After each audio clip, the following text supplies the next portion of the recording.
Politicians కుండే business ల గురించి చెప్పారు. మరి పొలిటీషియన్స్ కి గవర్నమెంట్ నుంచి డబ్బులు ఏమన్నా వస్తాయా? వాళ్ళకి శాలరీస్ ఉంటాయి. శాలరీసా? కార్పొరేటర్ కి 7,800 నుంచి 12,000 వరకు ఇంక్లూడింగ్ ఆల్ అలవెన్సెస్ ఇస్తారు. ఎమ్మెల్యేకి 2.5 lakh, ఎమ్మెల్సీకి 2.3 lakh, మినిస్టర్ కి 4 lakhs. డిపెండ్స్ ఆన్ స్టేట్ మారుతుంది.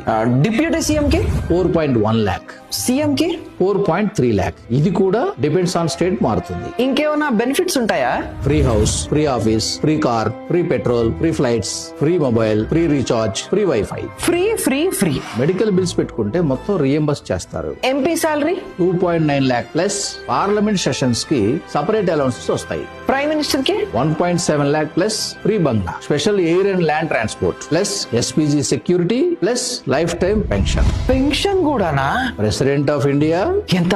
5 lakhs tax free salary plus retire అయిన తర్వాత రెంట్ ఫ్రీ బంగ్లా, staff free travel, office expenses కూడా వస్తాయి. ఇన్ని ఫెసిలిటీసా?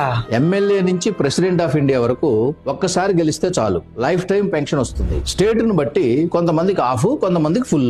నేను ఎమ్మెల్యే నుంచి స్టార్ట్ అయ్యి ప్రెసిడెంట్ ఆఫ్ ఇండియా వరకు వెళ్తా. కానీ చాలా మంది పొలిటీషియన్స్ కి ఈ మనీ అంతా పాకెట్ మనీతో సమానం. పాకెట్ మనీయా? మరి పాపం వీళ్ళకి డబ్బులు ఎక్కడి నుంచి వస్తాయి? వీళ్ళు ఎలా బతుకుతారు? అది మనకంటే కూడా వాళ్ళకే బాగా తెలుసు. కామెంట్స్ లో చెప్తారు చూడు. సబ్స్క్రైబ్ కూడా చేసుకుంటారు.